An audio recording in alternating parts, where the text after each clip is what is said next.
Welcome to At Center Stage. We are delighted to have Chef Nick Barrington and the 2025 U.S. Culinary Open champions. Welcome them to the stage. All right, thank you very much. Again, this is the inaugural launch of the U.S. Culinary Open, and who we have on the panel here is the winners, the inaugural winners for the U.S. Culinary Open. These chefs have been in their careers for quite a long time, and they have their commis with them. We have instructors here. We have Michelin star chefs here. We have local chefs. We have international chefs here. So I'm going to go down the panel a little bit and just ask a little bit of what they thought of the experience, what they thought of being in a culinary competition, and see what they kind of thought about what they went through. We have on the end down here, we have our commis of the competition, which is huge. I'll let him go ahead and talk a little bit. What was your experience? What was your thought and everything about going into this and everything when you had, Cody's reaching out to you telling you, we want you to go ahead and cook in a competition with us. And you kind of thought, well, what's that about? Aaron, so what was your thoughts? Yeah, I really didn't know what to expect going into a competition. It's kind of the first experience I've had in an event like this, but I was pleasantly surprised. It was a really fun opportunity, really fun experience. Absolutely would do something like it again. Absolutely. Was this your first competition? Yeah. Okay. This is a hell of a competition to be first at. So congratulations on winning the commis section. All right. If you want to talk a little bit about why you selected the chef, your commis. Ryan has worked for me for about 2.5, 3 years now, and he's just had an insane dedication to pursuing our craft and focusing on the cuisine that we want to build upon for Gun Show.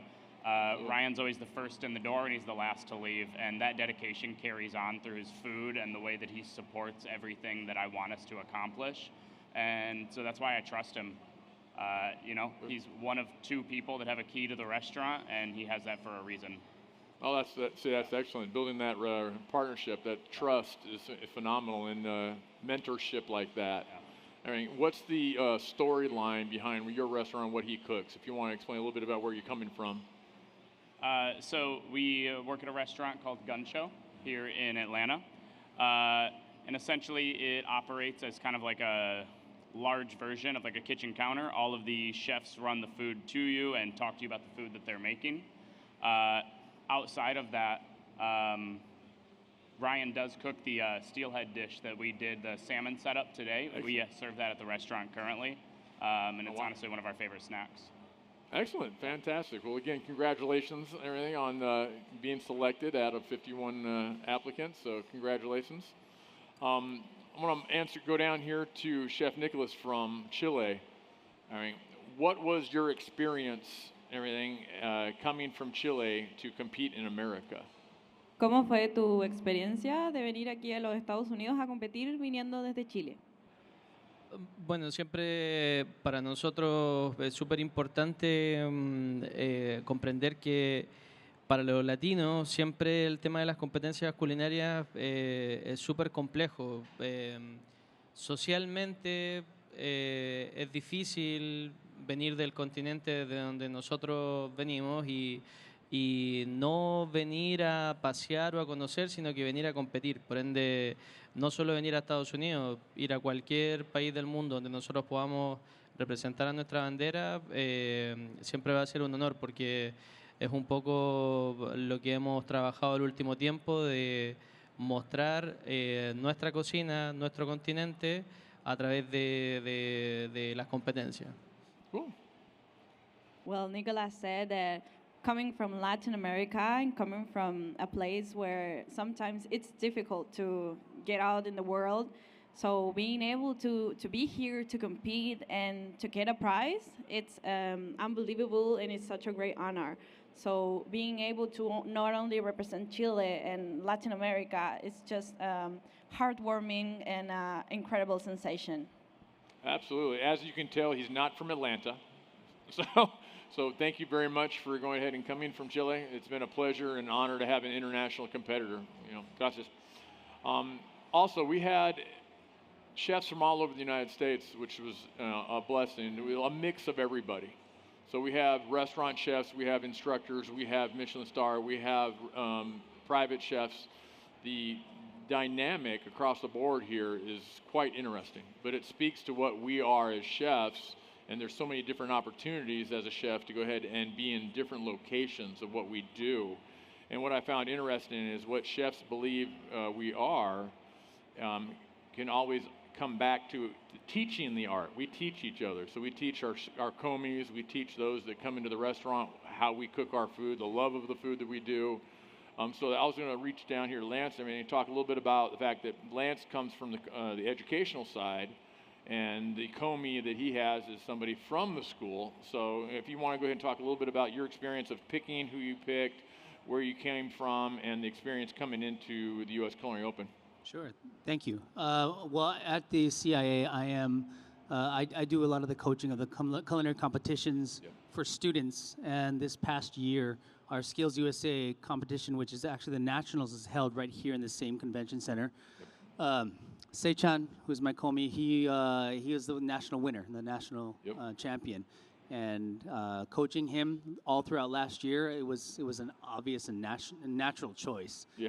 Se-chan's just, I mean, he's driven, he's clean, he's fast, and quite honestly, he's one of the best cooks I've ever seen. And so it was definitely a natural choice for me.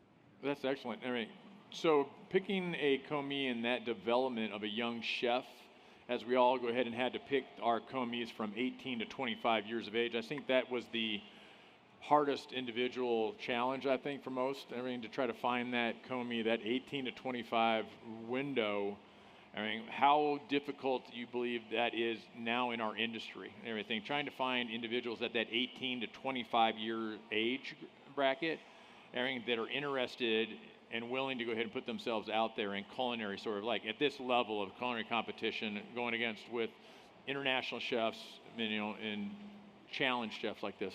I think the sector I'm in, I teach a lot of 18 to 20-year-olds. Many of them are very green, and they don't have a whole lot of experience. So you don't necessarily see that much drive and motivation, but there are a select few that do have that talent and drive and motivation, and they've already zeroed in on what they want for their career, and Se-chan's one of them. And so, it was, it was just a pleasure. It was such a pleasure to work with him. Well, that's good. All right. Se-chan, what exactly did you expect? Now, I know you came from the skills aspect, competing, so you competed a little bit as a student on that side. What was your feeling coming into this side of the competition format, knowing you're going to be cooking with some, per se, heavy hitters and everything in the industry a little bit and everything? Was there any nerves? Was there excitement? Tell us a little bit about what you thought and everything on that. Before I came here, and I was doing Skills USA competition, and it was only for students, the college level students.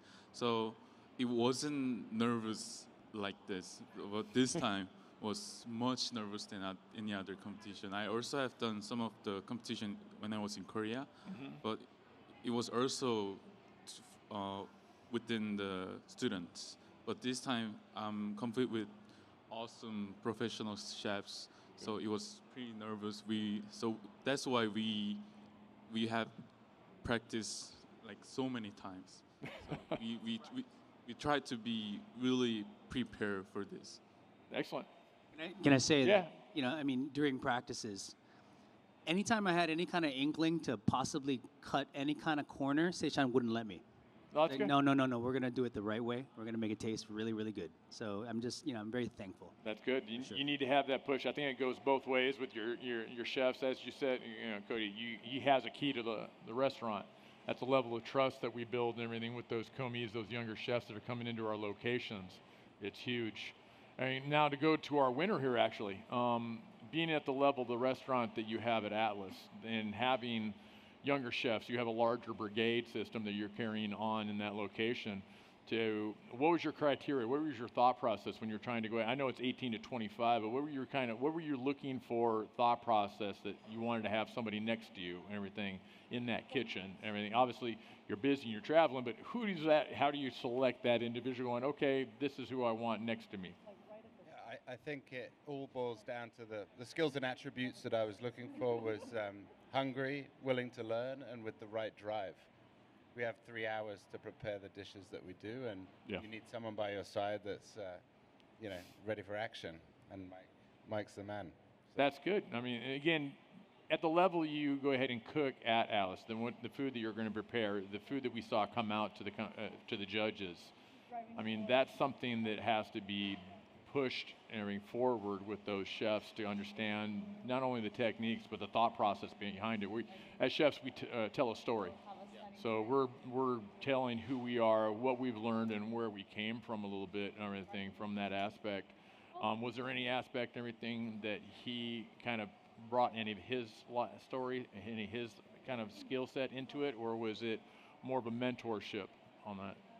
But certainly a mentorship and a collaboration to a degree.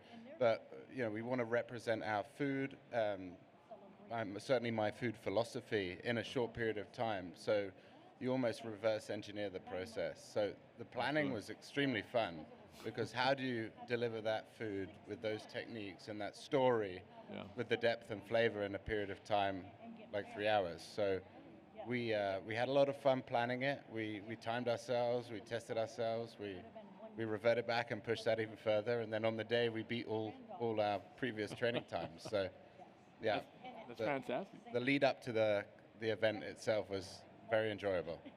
So anybody on the panel here, is there anything that lead up, that training aspect and everything, was there anything that changed and everything from the time you trained to the execution in the kitchen? If anybody wants to take that and everything, was there any kind of difference from what you trained to what you've gone ahead and done? I'm going to translate, so Yeah, if please. they want to answer.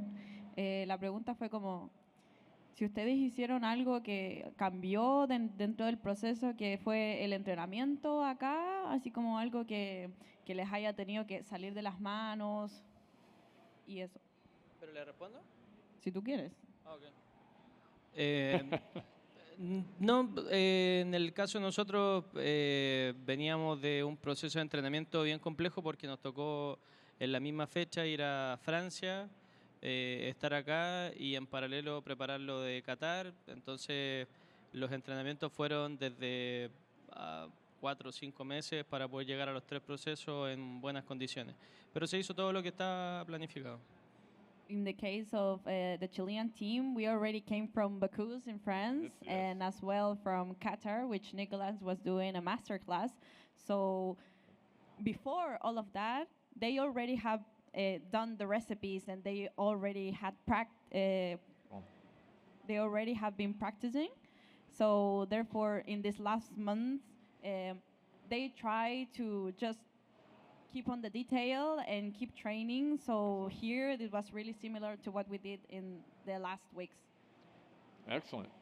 For the commis now, this is definitely who we want to go ahead and hear a little bit from everything. As the chefs, we are always speaking for the kitchens, for the restaurants, the menus. We create these things. So where do you think you'd like to go from this point forward and everything as a commis and everything? We'll ask the winning and everything, chef here. Everything. You don't have to worry. There's no dropping anything, so you're good. So where do you think everything going forward here? You interested in competing, competitions, career path-wise, everything? What's your takeaway from here? Yeah, so I think that this was my first competition for anybody who doesn't know, and it's a very eye-opening experience across the board. I learned a lot, and definitely my next step from here is just kind of seeing what the options are, what I can do in this industry. This is a great first step. I'm still pretty young, obviously, so got a lot of work to do to get to where I want to be, and it's a good first step. Excellent. Brian, you want to go ahead and jump in a little bit of kind of what was your takeaway? Where's the path-wise? Do you see culinary competitions affecting and being part of your career and doing things in the future?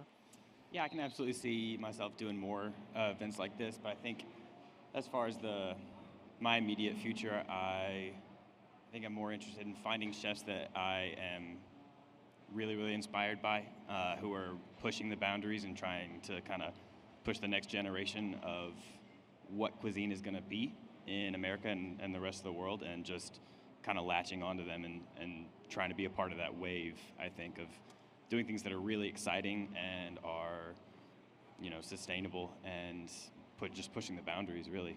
But as far as competitions go, it was a really great first experience. I would absolutely be interested in doing something like this again. Well, that's good to hear and everything.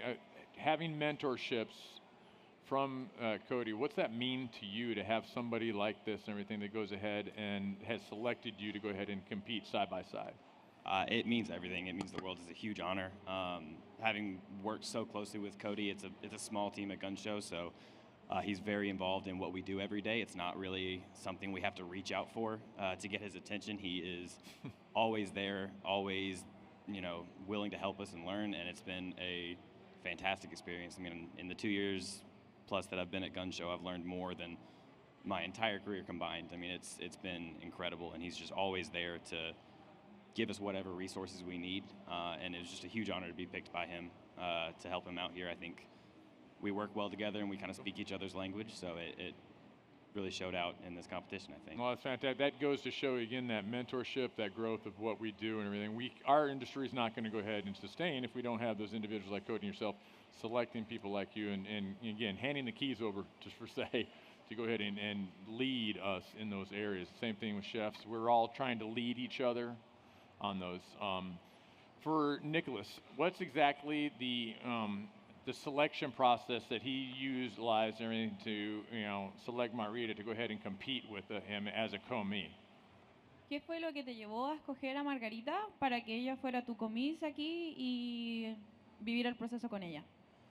En el proyecto que tenemos de la selección son 26 personas que participan.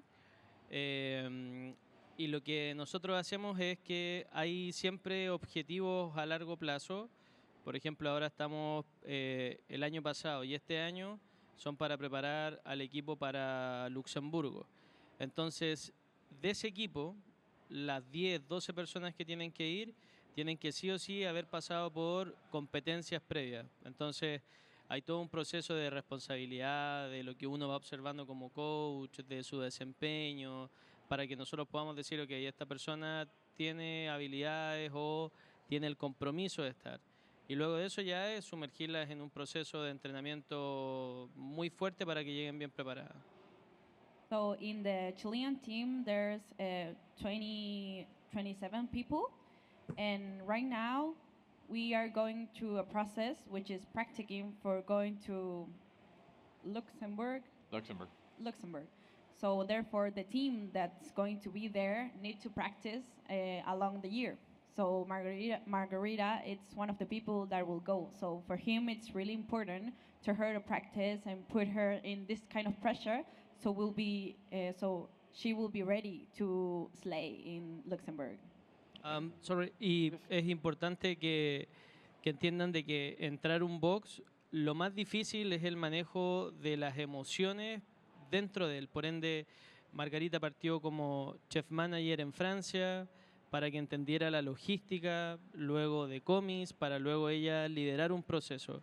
Es súper importante que entiendan las etapas de la competencia para que puedan hacer un buen entrenamiento, porque esto no es solo cocinar bien, tiene muchos detalles aparte de lo que es la cocina de un restaurante. For him, for Nicholas, it's really important that everyone who goes in competition not only cooks well, they need to know how to organize and how to keep things right. That's why Margarita in Bocuse had the lead of the chef manager, and so therefore she can practice and she can understand how things move more than just cooking and more than just being a competitor. So that's really important for the team. Fantastic. So from Margarita's standpoint, how was her experience here? How did she feel, being in the kitchen now, side by side with Nicholas? ¿Cómo te sentiste ahora, Margarita, habiendo sido elegida y la experiencia dentro del box? ¿Cómo fue el proceso? La verdad fue algo súper nuevo para mí. En cierto punto fue como lo pensaba en cuanto a lo que era la organización, lo que eran los espacios del box. Creo que en sí nos preparamos bastante para esta presentación, para esta competencia, y me sentí grata, me sentí acogida, me sentí súper bien. Margarita felt comfortable, she felt nice, and the experience here was as they already practiced, because in Chile they went through the process of practicing, of course, and they tried to work every detail from the organization of the kitchen, that it was the same as here, so she could be prepared and she was mentally ready to do it. So arriving here and having exactly the same as they practice was very, in some way, relaxing for her. So she already knew what she had to do, and she already know the whole process. Fantastic. Now, talk to me a little bit about the mentorship that you got from Chef Lance and everything. How was that translated to cooking side by side? Not only mentoringship, but able to go ahead and cook in the kitchen with him and know you're going to be relying on the teammate, not just everything an instructor, but a teammate and everything in something like this. I mean, tell us a little bit about how the feeling was of that. Chef Nitahara was, he gave me mentally kind of foundation for me, because I know we thought this is one of the huge competition CIA have ever done. So, and we represent CIA, and we came here. So there was kind of pressure for us. No pressure, it's okay. But so as a chef and as my team, as my teammate, he tried to give me like comfortable feelings about this, and even though after the competition done, he tried to reminds me this is just what we have done, practices, like just time, or most important thing to me. Okay, so yeah, it's like I've told everybody, we're just cooking for 5 people. It looks larger than it is sometimes and everything, and you see the lights and the cameras and everything kind of around you and your family cheering for you, but it's, if we all could go ahead and just cook, 5 plates in 3 hours for a table and call it an evening, I think that would be an interesting career path.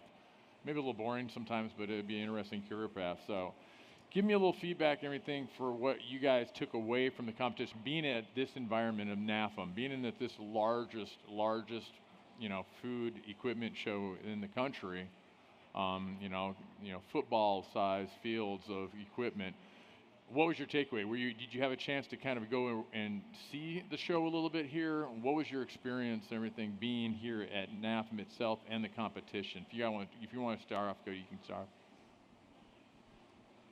It was more just nice to see where maybe some of the backsides of where our industry comes from, the actual bones of the building, and maybe to see different sets of equipment and the way that things can be set up. Yeah, I think that's very nice to see.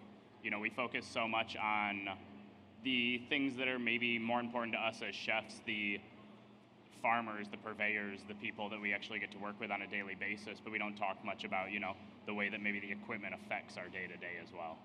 Yeah, it's so true. Very true, everything.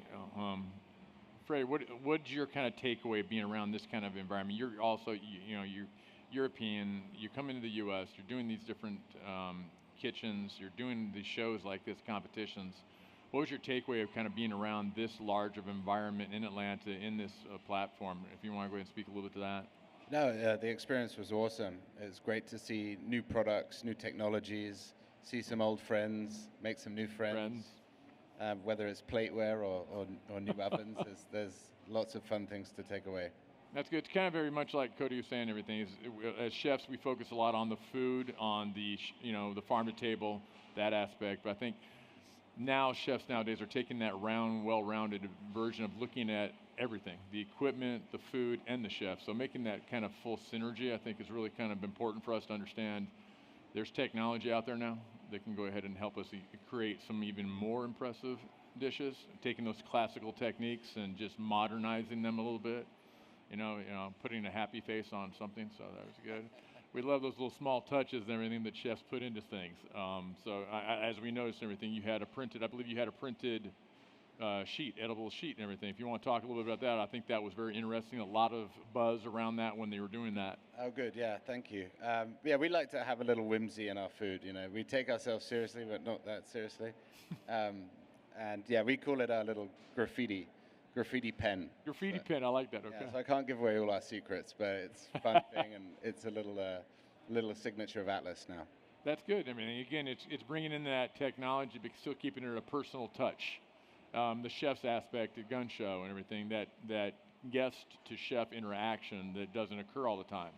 I think that's really fantastic, showcasing our little bit of who we are in that restaurant and making it what it is and everything. You know, they come to taste the food, but they also are there for an experience. So that's fantastic. From the school aspect, on coming to something like this and seeing all this equipment, all this technology that you teach stuff in the classroom, but how does it go ahead and translate to the students sometimes? Do you think something like this is beneficial for students to come to and see? Yeah, I definitely do. I think, walking around, there's a lot of, again, familiar products and familiar companies out here. From a school aspect, we do use a lot of technology that has been recent and updated. There are a lot of connections that we have with the school. So a number of people from the school were here walking around the show, including the new president of the CIA. Station and I were just walking around and being competitors. We got we got excited about like the storage solutions. We're at Canberra and we're like, well, those lids and those containers are Absolutely. awesome. Yeah, so. It's a simple thing funny. Sometimes that goes ahead and makes the chef happy. I mean, wow, they got a new Cambro container. It's true. They think that we're looking at the nice, expensive knives and ovens boxes. and everything, and we look at a simple container and we're like, yeah, God, can I get a case of those in my restaurant tomorrow? So I understand the aspect. It's true. Yeah. Nicholas, what was your takeaway of being in a show like this from an international standpoint? I know you've been in Bocuse, at the Syrah, in other countries and everything, but what was your takeaway of being at a North American food equipment show like this?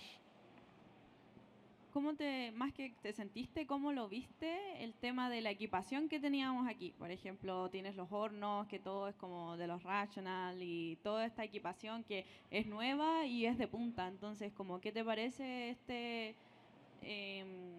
la equipación que se utilizó dentro del box?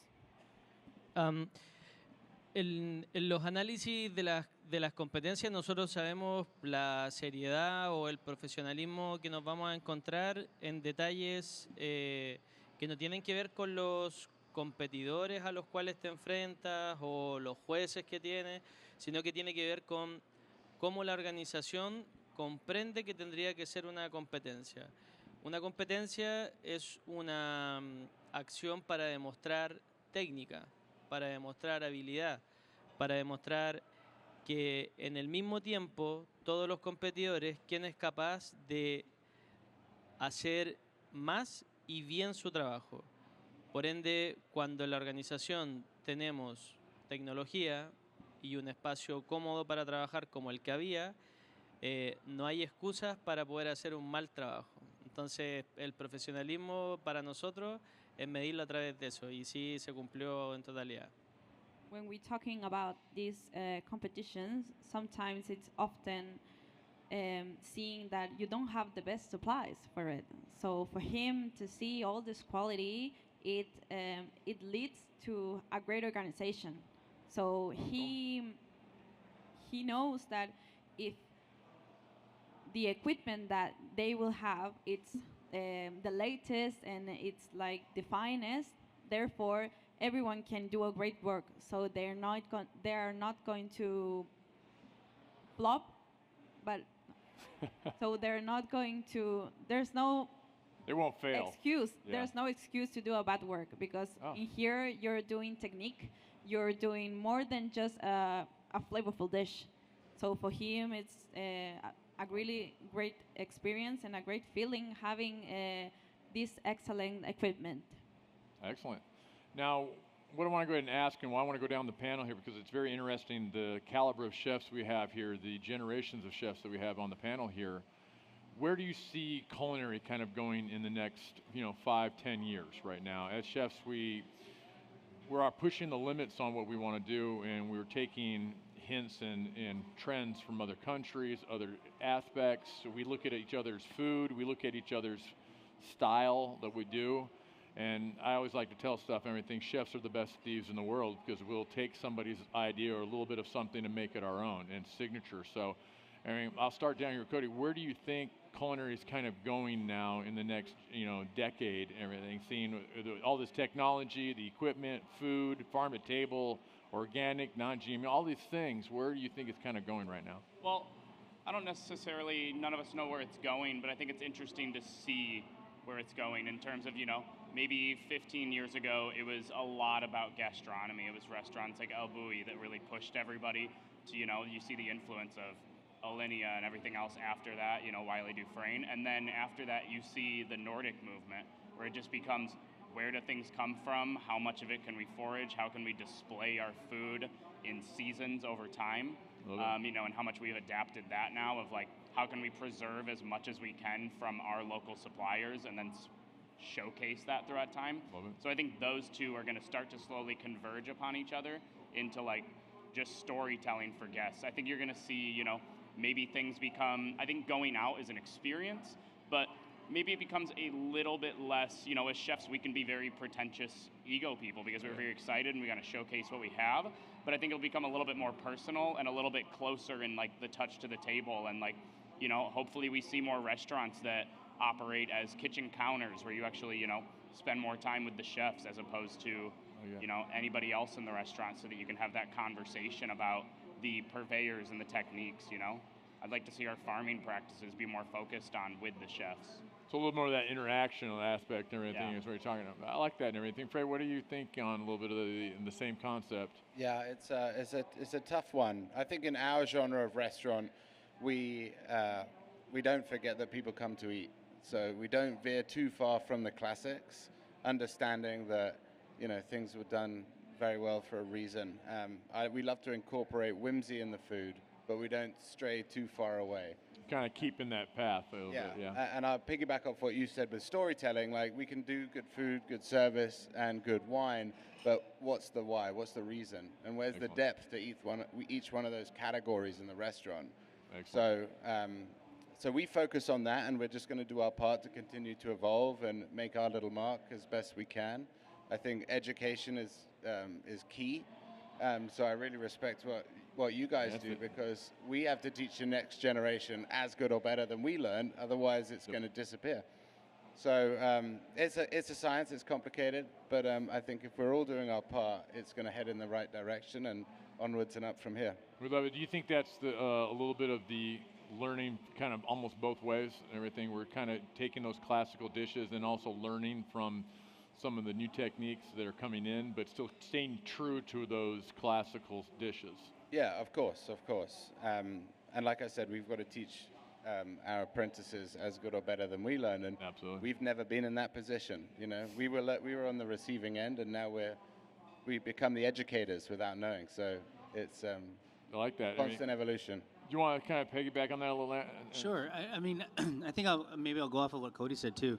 That I think from my vantage point, when I see, and because I do see trends, because our students are gravitating towards certain trends, and I think that the pendulum swings, and it did swing from, going from, a lot more molecular food 15, 20 years ago.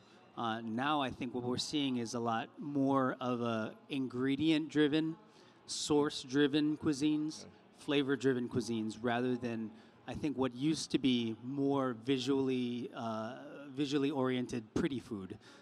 Whereas people want food that's going to please their palate first, rather than their visual senses first. So I mean, that's what I'm seeing. And I think a good marriage of both of those things is so you believe, like Cody said, it's kind of a merger that we see kind of coming in that realm of a little bit of that past and the present kind of coming together. I think you're pretty much correct. Nicholas, the same thing. So where do you kind of see cuisine, not only here in America, but in your country, in Chile, coming now? in that next 5-10 year window, where's the direction you see the food and the culture going? De aquí como a 5 a 10 años más, en Chile, no solo en América, ¿para dónde ves que va la cocina? ¿Cuál es la dirección que está tomando y a qué es lo que apunta?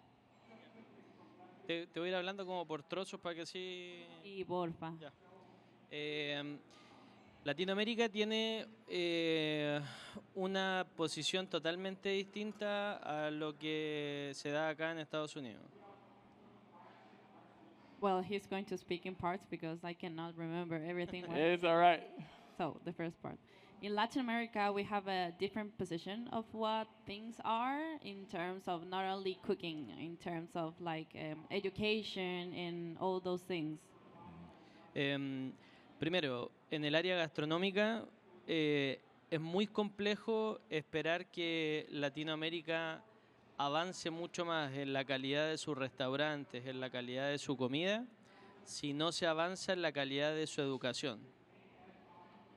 In Latin America, sometimes it's difficult to get through some process, especially according to some educations, because sometimes we don't have the same facilities or the same chances as other countries, so therefore some things need to be fixed before going upwards. Okay. Por ejemplo, en Chile tenemos 4 o 5 restaurantes que puedan estar en listados de premios o en diferentes reconocimientos, pero no es la realidad del país. Son restaurantes que para llegar a esos logros o hay una campaña o hay un proceso más que méritos. A lo que voy es que en Latinoamérica la visión hoy día que hay de la cocina o el trabajo que se está realizando es en establecer parámetros de profesionalización al rubro. What he and what the other people is trying to do in Chile currently is try to embrace an education that is respectful and it's worthy, because sometimes in Chile when you start cooking you're often not treated so well because there's a lot of bad words in this job. So what we are trying to do we don't here, know that, right? it's embrace the respect and embrace responsibility. Y ejemplo, cuando uno escucha a Ferran Adrià o cuando uno escucha a diferentes cocineros en Europa hablar sobre la vanguardia, sobre la innovación, que prácticamente como que ya no existe vanguardia, claro, pero eso ocurre en Europa. Pero hablar de vanguardia, de innovación en Chile es totalmente distinto. O sea, ese es el equilibrio. Hay continentes que ya no creen en la vanguardia o en la innovación y nosotros estamos en un continente donde recién estamos abriéndonos a la idea de entender que sí existe la vanguardia y la innovación. Some chefs around the world, like Ferran Adrià and others, sometimes like from Europe or America, tend to think that in this industry we have seen most of it and we have tried most of it, and sometimes it's really difficult to keep going forward. But for example, in Latin America, there's so many things that haven't arrived yet and haven't been done. So for us, we are still learning, and we're going to learn so much more because cultures are going to be mixed, not only techniques. So we have too much to keep growing, and we are looking forward to do it with this new technology and trying to share with the other countries, because Latin America, it is hard to go to the end. So we try as countries to push ourselves up. Sí, y por último, solo que yo creo que hacia la pregunta, Chile está en un proceso de profesionalización. Por eso lo que nosotros hemos ido realizando en los últimos 7, 8 años ha sido eso, marcar un hito histórico para Latinoamérica de que Latinoamérica sí existe. In this to sum up what Nicolas is trying to say, it's Chile nowadays is trying to achieve some goals that to put Chile and to put Latin America out there, to be seen and to being able to be a point where people wanted to go to study and people wanted to try our gastronomy. So it's really important for us to achieve these competitions around the world so we can be seen and we can people can take care of us as well as we do for them, for Europe and America. Absolutely. Well, let them know and everything. I think Chile is in, we can all pretty much agree, Chile is in good hands and everything with an instructor like this and commis like Margarita, so excellent. Nick está seguro de que Chile está en muy buenas manos para seguir progresando y para seguir creciendo, especialmente con comis como las Margaritas. Well done, everything. What is your final takeaway of your experience now that you've gone and competed in this competition and everything? What would your suggestion be to those and everything thinking about applying for doing 2027? I mean, what would your advice I would guess would be to them and everything going into something like this? Well, you can start off, go if you like. I'd say as far as my takeaway from the experience is that we can all, it was a great experience. Everybody was super, super nice. I think everybody made it super easy, but we can always be a little bit tighter. We can always mise a little bit harder. And I think that's the best advice I'd have to anybody is, honestly, it's not so much about the cooking when you're in the moment. That's the easy part. It was the preparation to get there. It was the planning of the dishes. It was the mise kits the nights before, trying to make sure that everything was just fluid. Excellent. Very true. Very similar to what we do in our locations. So, yourself, Chef? Planning. That's it. Get in some practice and remain humble because you're surrounded by excellent chefs. And but I think, had we not have practiced and had we not have been so organized, we might not be in the same position. So, excellent. Yeah. It's a good advice. I love how Keller said, we're just cooks feeding people and making them happy. So that's pretty much what we do, but it comes down to that planning, that execution, that logistics of figuring out exactly how we're going to execute this. So well said. For yourself, Lance, what was the takeaway? What would your suggestion or your advice be to somebody coming in and applying and thinking, I want to go ahead and go at 2027 for the U.S. Culinary Open? So I think that what this competition really does promote and exude is a sense of humility and preparation, because both of those things are definitely necessary to do well in any kind of competition of this caliber. And I think it was high time for this kind of competition to come out. Besides the Bocuse USA or Bocuse America, I think we needed something this big to push the next generation of I'll tend to agree with you on that. Chefs too. I'll agree with you on that. So, Chef, Nicholas, what would your suggestion be from somebody that's going to compete in this type of an event moving forward, whether from Chile or other country? What would his advice be to them? ¿Qué consejo le das como aquí a la organización, especialmente viniendo como de otro país sin haber competido como en algunos Bocuse? Entonces, ¿cuáles son tus consejos o para tirarlos para arriba? ¿Pero a la organización? Claro, aquí como a la organización. A la organización yo creo que mantengan siempre el mismo nivel de profesionalismo. Yo creo que lo más importante en una competencia es que los organizadores vivan esto también como un competidor. Por ejemplo, como es una competencia, el competidor siempre va a buscar sentirse seguro. Y dentro de esa seguridad tiene que ver con la calidad de la organización, la transparencia, que nunca existan dudas de que el primer lugar es el primer lugar porque se merece ser el primer lugar. Eso yo creo que es lo que hace la diferencia en las competencias, que mientras más se mantenga ese espíritu, más gente va a querer participar. What's really important for Nicholas is if the organization is prepared and it's taking serious, therefore he can feel safe and he can be in great place, because sometimes it's the machinery and the equipment, it's not the best, or the organization, it's a little bit confusing. So being able to perform in this quality of products, not only the food, the ovens, the refrigerators, and everything that you have led us is just really stress-free.